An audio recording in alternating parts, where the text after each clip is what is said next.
Eu tô numa saga de comprar um imóvel e eu tô me deparando com algumas situações que eu tô começando a me perguntar se eu tô maluco, se isso é realmente normal, porque assim, eu nunca estive nessa situação de precisar comprar um imóvel. Então eu nunca precisei pesquisar, eu nunca precisei me inteirar tanto do assunto. A única coisa que eu tinha em mente são os meus conhecimentos, né? Porque eu sou geógrafo, né? Eu estudo principalmente questão urbana. E, por exemplo, aqui eu tenho esse ótimo livro aqui, ó, do Castells, sobre questão urbana no mundo. E então, tipo, eu tenho uma compreensão sobre o tema. Eu também tenho uma pós-graduação nas áreas de planejamento urbano e arquitetura. Então, quando eu digo que eu não estava tão inteirado ao mercado imobiliário, eu digo de fato de procurar uma casa para morar, comprar, a ideia de comprar um imóvel, não é mesmo? E nisso, eu comecei a me deparar com alguns tipos de imóveis e com frequência, tipo, esses são os imóveis que, vamos assim dizer, estão mais em conta. E, quando eu digo em conta, eu quero dizer um imóvel novo dentro de uma faixa real ali do qual eu posso comprar no momento. Assim, eu moro numa casa, já deixar bem claro, é uma casa geminada, é uma casa grande, relativamente grande, né? Numa mansão. Então eu tenho determinados confortos de morar numa casa. E quando você mora muito tempo numa casa, você sair direto para um apartamento, você perde muita coisa, assim como você também ganha, por exemplo, em segurança. Mas no momento, né, nesse início que eu estou aqui da procura por um imóvel, a minha ideia principal era morar numa casa antes de um apartamento, por mais que eu também esteja olhando apartamentos. Mas eu tô me deparando com esses tipos de imóveis aqui que eu vou mostrar, que assim, esses imóveis servem a quem? Quem que está comprando esse tipo de imóvel? Por que uma pessoa está comprando? Será que é pressão dos consultores de venda de imóveis? Porque, sinceramente, o meu ponto de vista é um imóvel que ele vai tender a perder valor e é um tipo de imóvel que o seu valor atual, ele é algo que, para mim, ele é completamente fora da realidade. Tipo, quem determina um valor tão alto para um imóvel como esse? Abrindo aqui a tela, isso daqui é um exemplo de um desses imóveis aqui, que eu me deparei com essa imagem, eu me deparo com um imóvel como esse daqui. Você olha assim a imagem, né? Você pensa, uma casa boa, 2 andares, pô, conforto, exatamente o que eu tô procurando. Aí você vê o preço, 400 mil. Você pensa, ué, é um preço relativamente alto, né? Dependendo da região que você mora, né? Mas assim, mora na região metropolitana de BH, isso daqui, por 400 mil reais, você pensa, pô, interessante. Por mais que seja essas casas caixotes, né? Essas casas caixotes, que eu já vou falar que economicamente falando, elas são péssimas a longo prazo, porque a quantidade de dinheiro que você vai ter que gastar com ar-condicionado, porque essas casas não são planejadas para o tipo de clima que nós temos aqui no Brasil, que é praticamente quente o ano inteiro e com verões chuvosos, primavera e verão muito, com muita chuva. São casas que não têm aquele telhado convencional e a água ela tende a acumular, né? Porque para onde que ela vai escorrer, não é mesmo? Por mais que tenha algumas que são adaptadas ainda, né? Para que essa água escorra, em questão de temperatura, questões mais técnicas mesmo, essa casa aqui ela é péssima. Assistam o You Green, o Felipe Boni, que vocês vão entender melhor o que eu tô querendo dizer. Mas é o seguinte, voltando então, 400 mil, pô, parece interessante, parece ser um negocião. Porém, não é. Por que não é um negocião? Porque isso daqui não é uma casa. Isso daqui são duas casas. Duas casas. Sim, sim, porque aqui, ó, vamos abrir a outra imagem. E aqui tá a imagem de uma casa e a imagem da outra casa. São anúncios diferentes, mas são a mesma casa. E como que funciona isso daqui? Você já estranha, né? Se você tá olhando. Porque tem um murão aqui e você pensa assim, por que vai ter um murão dividindo a minha casa? Tá dividindo porque isso aqui é uma casa geminada. Ela tem um outro nome e agora me fugiu a memória e eu também tô tão revoltado que eu não ligo pro nome. O que que acontece aqui? Aqui é a entrada da casa de cima, você sobe a escadinha aqui e chega na casa de cima. E aqui é a entrada da casa de baixo. Sim, você vai estar comprando uma casa que é basicamente um mini prédio. É um prédio de 2 andares. Pensa comigo,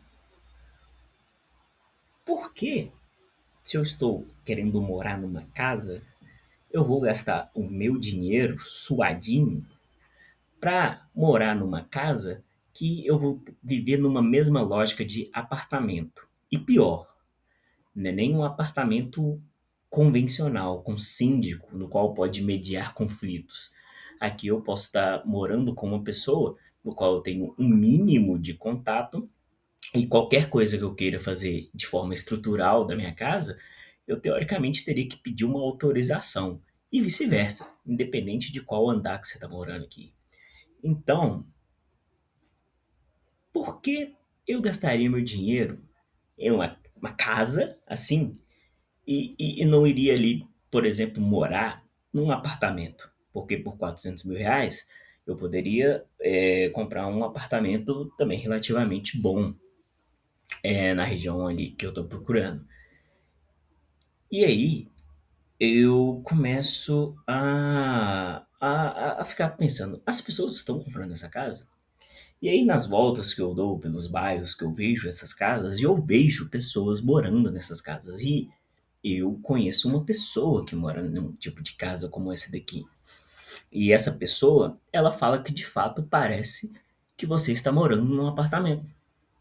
Como eu falei, eu moro numa casa geminada, eu sei como é que é morar numa casa muito, com uma casa grudada uma na outra.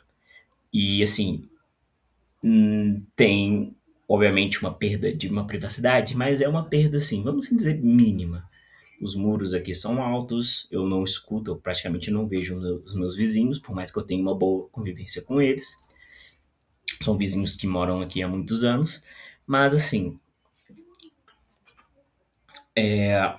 não tem ninguém morando no andar de cima.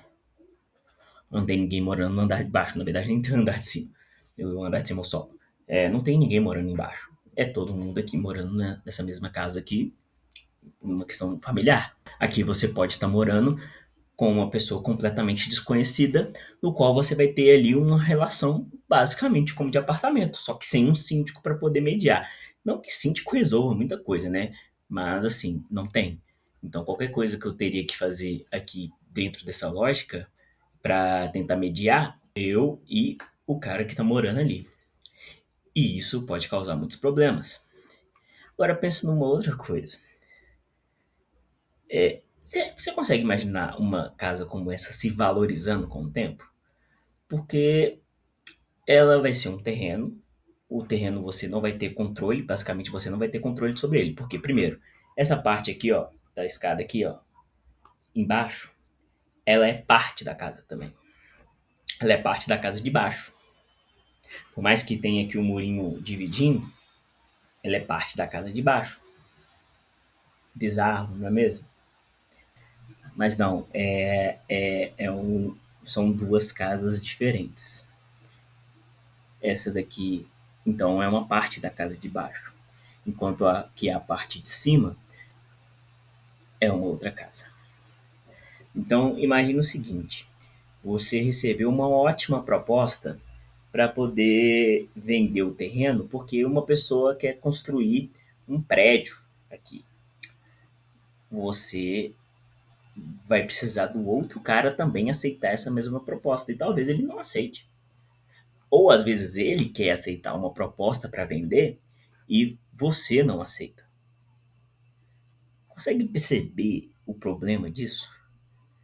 Você está comprando uma casa no qual o terreno não é seu, você está pagando caro, porque assim, 400 mil cada uma dessas casas aqui, cada uma delas, 400 mil reais. Você está pagando caro por algo que você não vai ter um poder sobre, não vai ser 100% seu. Para dar um exemplo de uma visão de cima, essas aqui são um projeto um pouco diferente. Coloquei aqui em construção para também não ter muito problema, né? São casas que estão sendo construídas. Por exemplo, o lote dessas quatro casas, sim, aqui são quatro casas. O lote aqui que está sendo construído, essas quatro casas, é mais ou menos o tamanho do lote onde está esta casa aqui. E aí quer saber qual que é o maior absurdo? Se essa pessoa aqui for tentar vender esta casa, provavelmente o valor ali ele seria mais ou menos somente um terço maior do que o valor desta casa. Eu vejo isso com frequência. Uma casa como essa daqui está sendo vendida a 400 mil e uma casa como essa daqui está sendo vendida ali entre 600 e 700 mil. Então, é uma discrepância de valor muito estranha, porque isso daqui, ó, uma casa com um telhadinho como esse daqui, é uma casa muito mais bem planejada, ligado à questão climática, que é a região onde eu moro, no Brasil, basicamente. Enquanto essa casa aqui, Caixotinho, eu já comentei, em questão de estrutura, falando assim, ela não é uma casa muito interessante para o clima que a gente vive. Então, qual é a loucura aqui? Você tem um lote inteiro, em vez desse daqui você construir uma grande casa para poder ali ter bastante espaço, ou até mesmo duas casas, né, para ter assim bastante espaço. Não, há uma escolha estrutural de você construir quatro casas que são assim de uma largura pequenininha. Se você coloca um sofá aqui, ó, você vai estar ocupando quase metade do espaço do corredor onde você vai estar andando. Elas não são casas tão compridas. Então, assim, 400 mil também. E eu já vi dessas aqui sendo vendidas a 600 mil. E eles falam assim, ótimo acabamento, papapá, papapá. Mas o que adianta você, entre aspas, né, pagar menos numa casa como essa daqui, se de energia, porque você vai ser obrigado a ter um ar-condicionado, porque basicamente você não vai ter ventilação, você está vendo janelinha aqui? Você está vendo um telhadinho para poder ter uma cobertura térmica aqui? Não tem, não tem. Então essa casa não vai ser bem ventilada, ela é uma casa que vai receber radiação solar e não vai ter para onde esse calor ele vai chegar direto na moradia. Então ela tem um grande problema estrutural, mas ela vai ser vendida. Essas aqui eu já vi prontas, casas desse tipo aqui, pessoas morando. As pessoas entram com o carro mal cabe dentro desse espaço aqui. Como é que tá sendo isso na região de vocês? Eu sei que provavelmente pessoas de outras regiões vão pensar aqui que eu tô falando que 400 mil é um preço muito baixo, né? Porque talvez em algumas outras regiões 400 mil mal vai comprar uma casa nova, né? Mas o que é um absurdo também. Mas isso daqui, dentro da realidade que a gente está aqui agora, é um absurdo. Eu não sei se em outras cidades esse tipo de casa está sendo construído. Mas aqui na região que eu estou olhando, é muito comum. Está ficando muito comum. Eu estou vendo casas como essa daqui sendo derrubadas. Casas como essa aqui sendo derrubadas para construir quatro casinhas como essa daqui. um projeto que parece pronto já. Qualquer um projeto de um arquiteto e esse arquiteto vende para várias pessoas, uma consultora já vende para várias pessoas, né? Tipo, um preço também baixo. Tudo para economizar e querer te vender ainda por um preço absurdo. Porque uma obra começa daqui, de 4 casas, o lucro vendendo por 400 mil ainda é um lucro muito absurdo. Só mostrar mais um caso que eu fiquei chocado enquanto eu estava dando uma olhadinha, né? É uma região que de fato é uma região mais valorizada daqui, está vendendo, por exemplo, um apartamento, aqui é um apartamento, de 35 metros quadrados por quase 500 mil reais. Eu sei que em São Paulo vai ter coisa muito mais cara, eu sei, e do mesmo tamanho. Mas isso daqui, gente, não pode ser normalizado. Casas como essas que eu mostrei, isso não pode ser normalizado. Um preço tão alto para o que alguma coisa devia ser um conforto, a gente está perdendo isso. As pessoas estão comprando, as pessoas realmente estão comprando. Por que uma pessoa, a quem esse tipo de casa serve? A uma pessoa que está desesperada, a uma pessoa que quer comprar essa casa para poder ser um investimento? Porque aí entra uma coisa que está acontecendo bastante quando eu vou conversar com consultores de venda, é o papinho deles, né? O papinho de que, ah, é uma casa ali, uma em cima da outra, mas isso é temporário. É temporário, você vai vender essa casa depois mais caro. E aí você vai conseguir comprar a casa dos seus sonhos. Será que vale esse investimento? Será que vale se endividar com essa previsão que talvez nem se concretize? Eu acho que talvez colocar o meu dinheiro em investimentos mais seguros pode até ter um rendimento menor, mas é mais seguro de que realmente vai valorizar. Porque, por exemplo, aquelas casas de uma em cima da outra ali, será que futuramente realmente vai ser algo tão valorizado? Será que nem é algo que é uma moda agora e depois futuramente essa moda vai passar e as pessoas vão perceber a burrice que é isso? Porque, igual eu falei, eu entendo uma casa geminada. Eu entendo uma casa geminada. É uma do lado da outra, assim, coladinha, eu entendo. Mas agora, uma casa em cima da outra, ou essas casas fininhas, pequenininhas assim, no qual eu não consigo nem repassar o terreno para frente, porque o terreno é tão pequeno que nada vai conseguir ser construído ali futuramente. Então, que tipo de investimento é esse? Como é que tá aí na região de vocês? Faz sentido um apartamento custar de 35 metros quadrados numa região igual eu moro aqui, região periférica, não é nem Belo Horizonte, é periférica de Belo Horizonte, da região metropolitana. Será que faz sentido custar 500 mil um apartamento de 35 metros quadrados? Me falei, como é que tá na região de vocês? Vocês já viram casas assim? Vocês comprariam uma casa assim? É a única opção? Como eu falei, será que os consultores que estão conseguindo convencer as pessoas de que isso é um bom investimento e as pessoas estão caindo nesse papinho? Porque eu, sinceramente, não vou cair. Não vou cair. Se gostou do vídeo, curte, comenta aí o que você acha, se inscreva no canal. Falou, até o próximo.